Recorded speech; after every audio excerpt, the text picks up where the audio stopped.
तो हेलो बच्चों, नमस्कार। एक बार फिर से आपका स्वागत है अपने यूट्यूब चैनल विनय की पाठशाला में। और आज बच्चों हम लोग इस वीडियो में कक्षा 8 की इकाई 14 दक्षता अभ्यास 14 के जो प्रश्न हैं, दो ही प्रश्न है इस एक्सरसाइज में। बहुत इंपॉर्टेंट और बहुत अच्छी मज़ेदार एक्सरसाइज है, तो उनको हम लोग सॉल्व करते हैं। तो यहाँ पर सबसे पहला प्रश्न हमारा दिया गया है कि पहला सही विकल्प को लिखिए।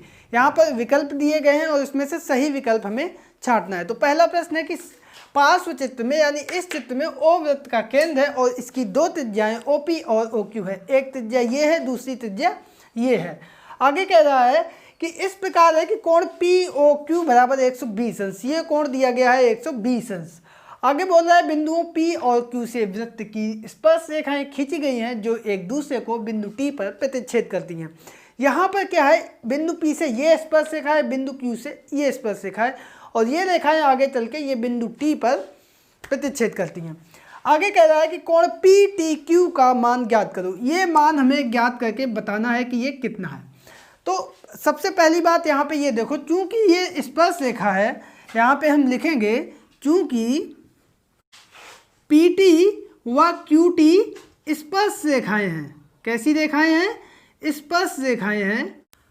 अतः ये कोण कितना होगा, कौन बताएगा? और ये वाला कोण कितना होगा? ये कोण होंगे 90 अंश, क्योंकि जब भी हम स्पर्श रेखा खींचते हैं तो 90 अंश का कोण बनाती हुई रेखा खींच देते हैं। तो कोण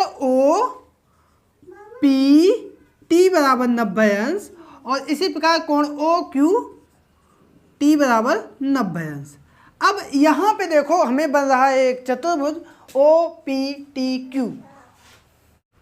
तो लिख देंगे चतुर्भुज OPTQ में चारों अंदर के कोणों का योगफल कितना होता है? 360 अंश होता है। तो लिख देंगे 120 अंश प्लस 90 अंश प्लस 90 अंश, ये और वो कोण हमें जो पता नहीं है, कोण PTQ बराबर 360 अंश।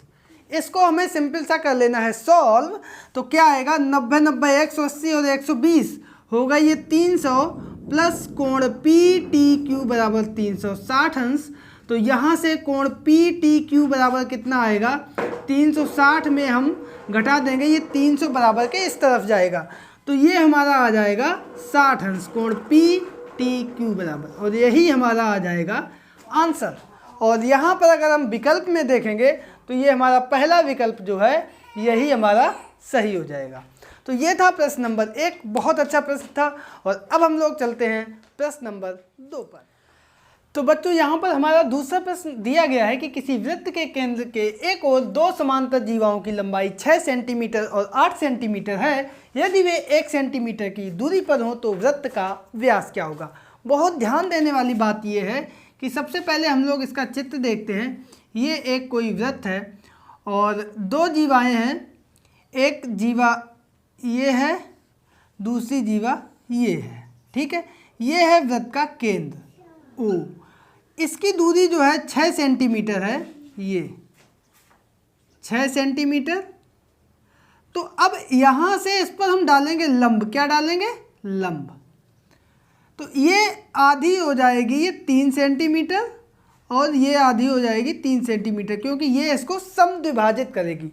वही काम इसके लिए, ये चूंकि समांतर है तो ये दोनों, ये भी इस पे लंब होगी और ये जैसा कि पूरी 8 है, 8 सेंटीमीटर, तो ये आधी होके रह जाएगी 4 सेंटीमीटर की। अब हम इसमें क्या करेंगे, बहुत ध्यान से देखो।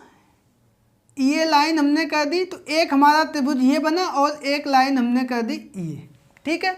तो ये दोनों त्रिभुज में हम बारी बारी से पाइथागोरस प्रमेय लगाएंगे। ये दूरी हमें पता है 1 सेंटीमीटर की डिस्टेंस है दोनों के बीच, ठीक है। तो इसको हमने मान लिया x। अब हम सबसे पहले लगाएंगे, यहाँ पे हमने मान लिया P, यहाँ पे मान लिया Q, ये मान लिया L, ये मान लिया बिंदु M।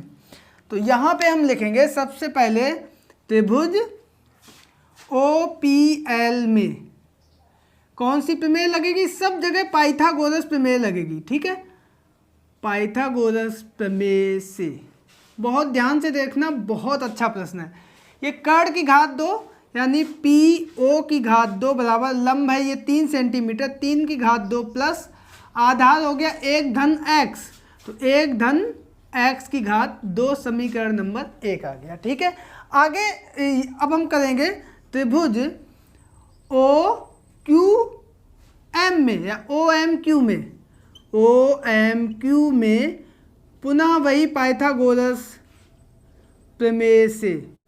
तो यहाँ पे भी कर्ण ओ क्यू की घात 2 बराबर लंब यहाँ पे कितना है x की घात 2 प्लस आधार यहाँ पे 3 था, यहाँ पे कितना है 4 सेंटीमीटर, 4 की घात 2, समीकरण नंबर 2। अब यहाँ पे देखोगे OQ और OP है हमारी त्रिज्या, तो लिख देंगे चूंकि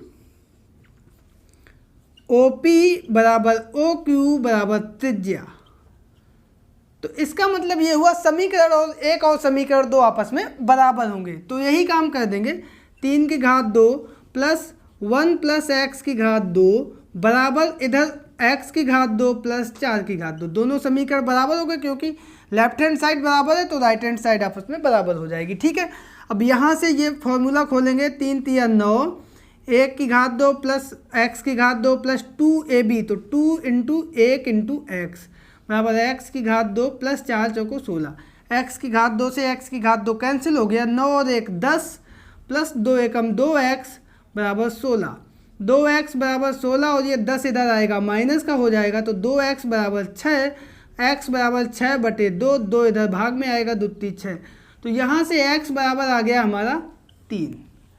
अब इस x का मान हम किसी भी एक समीकरण में रख देंगे, तो चलो समीकरण 2 में रख देते हैं। ठीक है, तो इधर हम लगा देते हैं x का मान 2 में रखने पर, तो जब समीकरण 2 में रख देंगे तो समीकरण 2 हमारा है OQ की घात 2 बराबर x यानी 3 की घात 2 प्लस 4 की घात 2, तो 3 की घात 2 हमारा कितना हो गया, 3 तिया 9 और 4 की घात 2 हमारा कितना हो जाएगा, 4 चौको 16, 16 और 9 जोड़ देंगे कितना आएगा 25, और 25 किसकी घात 2 होता है, 5 की घात 2 बराबर OQ की घात 2, घात से घात कट जाएगी, तो इसका मतलब यहाँ से हमारा OQ बराबर निकल के आ गया 5, और ये हमारी OQ की क्या थी, त्रिज्या थी, तो ये 5 हमारी निकल आई त्रिज्या। प्रश्न हमसे क्या पूछ रहा है, प्रश्न हमसे पूछ रहा है व्यास, तो व्यास क्या होता है, व्यास हमारा त्रिज्या का दूना होता है, व्यास बराबर 2 गुणे त्रिज्या, तो व्यास हमारा आएगा 2 गुणे 5 यानी 5 दूनी 10 सेंटीमीटर, तो इस प्रकार से यही 10 सेंटीमीटर हमारा आंसर आ जाएगा। अगर हम विकल्प में देखेंगे तो ये दूसरा ऑप्शन हमारा सही है। तो इस प्रकार से ये था प्रश्न नंबर 2, बहुत इंटरेस्टिंग, बहुत मज़ेदार प्रश्न था। आई होप कि आपको ये एक्सरसाइज और ये जो दोनों प्रश्न थे ये बहुत अच्छे से समझ में आए होंगे। बहुत इंपॉर्टेंट प्रश्न है, जो भी CTET या सुपर टेट या कोई भी तैयारी कर रहे हैं एग्जाम की, तो उसमें बहुत प्रश्न ये पूछे जाते हैं। तो आप लोग अपने दोस्तों के बीच में इसको शेयर कीजिएगा, वीडियो पसंद आने पर इसको लाइक अवश्य करें, और चैनल को अगर अभी तक सब्सक्राइब नहीं किया तो चैनल को कर लीजिए सब्सक्राइब। मिलते हैं कल फिर एक नए वीडियो और एक नई एक्सरसाइज के साथ, तब तक के लिए नमस्कार।